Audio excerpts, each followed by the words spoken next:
How's it going, YouTube? Exploration Botanical here. It's Matt. We're back with another episode. So, I want to talk about food cravings today. If you're going from a standard American diet to a vegan diet, a lot of times people encounter food cravings. Sometimes they feel lethargic. Sometimes they have brain fog. So, I'm going to go over some stuff that I think is good advice for people who are moving from a standard American diet to a vegan diet to think about. So, the first thing I want to talk about is when people say, I'm craving this, I'm craving meat, I'm craving protein, I'm craving cheese, I'm craving whatever. What are they really craving most of the time?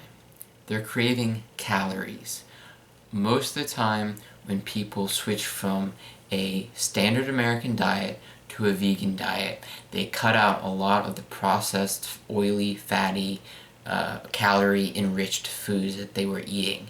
Then they eat things like salads and fruits and veggie-based dinners all of a sudden, and their calories that they were eating per day goes way down.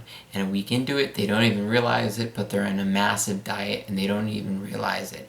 And then they feel lethargic and brain foggy and they don't know why. And it's because they're on a diet and they're not getting enough calories, which is a natural thing to happen when you're on a diet.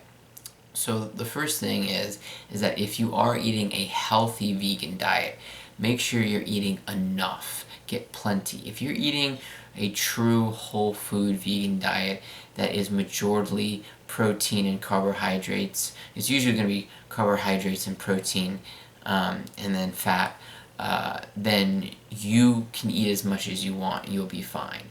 You're not going to eat too much. You literally can't eat too much. You will be full before you eat too much because of all the fiber and the water in the food. Okay? That's why people run into the issue of eating too little when they eat natural foods, okay? So the first thing, eat enough. Secondly, I want to say, get yourself 4 cookbooks. Breakfast, lunch, dinner, dessert. Because if you're new to being vegan, and most people in general, even if they're just eating the standard American diet, they don't have many dishes or cuisines they know how to cook on hand. So a lot of times what they eat is pretty circular, there's not much variation. So if you're going vegan, you're going to have even less of an idea of what to cook. So don't put that burden on yourself. Get yourself plenty of cookbooks, go through them religiously, try them out, have fun with it, use it as an opportunity to build your skills. So get yourself plenty of cookbooks and go through them and try them out and have fun with them. Okay, and eat plenty of good food.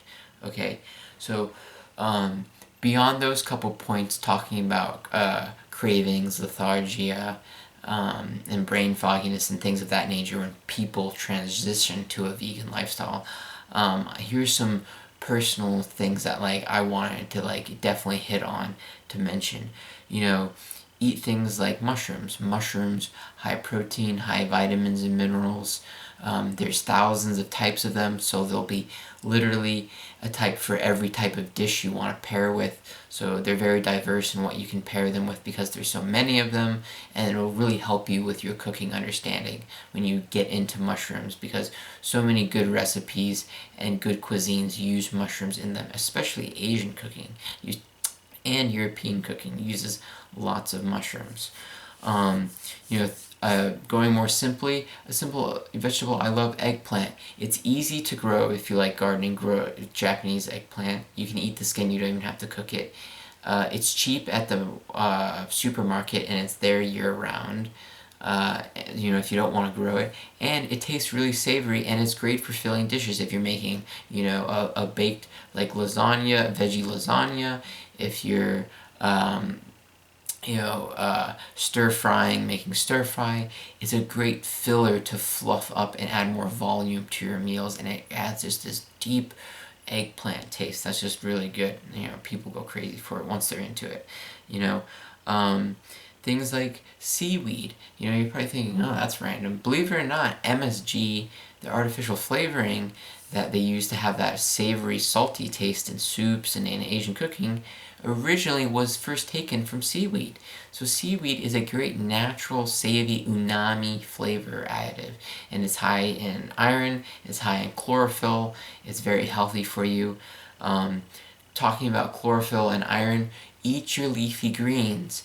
If you don't want to feel lethargic, if you want to have energy and you want to feel like you have a lot of vitality, make sure you're getting your leafy greens, because getting your iron is so important for having healthy blood, having a lot of oxygen carrying capacity. So get your leafy greens in. Eat your kale, eat your spinach, eat your rhubarb, eat your lettuce. Eat everything under the sun that is green and leafy that you can eat. Okay. you know, you know, what food categories should I want you guys, if you're new to cooking, listen to me. Eat your beans, kidney beans, garbanzo beans, black beans, northern beans. Those are all great beans to eat. They're cheap. You can get them for 90 cents a can at Publix or Walmart, 70 cents a can at Walmart. Okay? Eat your lentils. Lentils are fantastic. They're even cheaper. You can get them dried. You can get lentil soup in a can, vegan lentil soup, and it will be 16 grams of protein per can. High protein, high fiber, great for your arteries.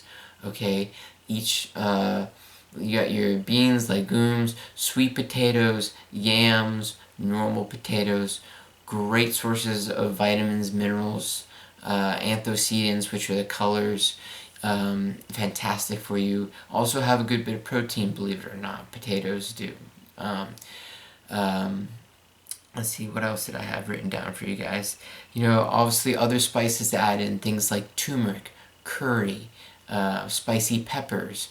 These things will not only, again, help diversify the flavor and the depth and the savoriness of your dishes, they will make you feel fuller, and they will increase your metabolism, making you feel like you have more energy and making you burn more calories. So you actually do have more energy.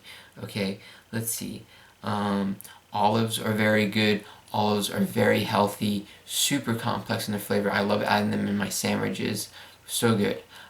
Eat figs and dates. Figs and dates are like the cheese of veganism to me. They're so good. If you want to, to sit down and eat dried figs and dates, or fresh figs are my favorite. Oh my God, they're so good. They're dangerous. They taste so good. So eat the good foods. Find the good vegan foods that really pop. Fresh, organic, whole food, let's see, what about, yeah, so that's, those are some examples of food and stuff that, you should, add into your diet if you're feeling, like, oh, I'm craving protein. Eat your mushrooms, eat your lentils and beans, high protein, high fiber, okay? What else was I gonna add in? I was gonna say something else. Yeah, but a lot of times people, like I said, they're saying, oh, I am craving meat, or I'm craving this, but really they're just not eating enough calories, especially if they just started and they don't know how to properly eat. Get yourself some cookbooks. It'll do you a lot of good. Oh, and here's another thing. Drink tea. Teas are great. Teas like turmeric and cat's claw. Those herbs are great for your joints. The mushroom lion's mane is great for your mind, memory, and speed. Drink herbs like ginkgo biloba. Ginkgo biloba is a fantastic herb for the mind. So all those things will help give you a well-rounded diet and the nutrients that you need to feel 100% and to succeed. So, again, get your calories, get your cookbooks, and eat the right foods, and make sure you're eating savory, delicious foods that you deserve to eat. Just don't eat, iceberg lettuce. That's boring. Okay, don't just eat carrots. Okay, there are 400 types of mangoes at least. Okay, there are thousands of types of fruit, thousands of vegetables. go explore. You became a vegan to help the animals, and because of it, you get the reward of becoming healthier through your diet. But you're only going to become as healthy as much effort as you put into it. So do the research, and you will reap the rewards, and you will feel the best you ever have been. So I hope you guys have enjoyed this. I hope it's been useful. This has been Matt, Exploration Botanical. Another episode done. Have a great night. Enjoy yourself. Bye.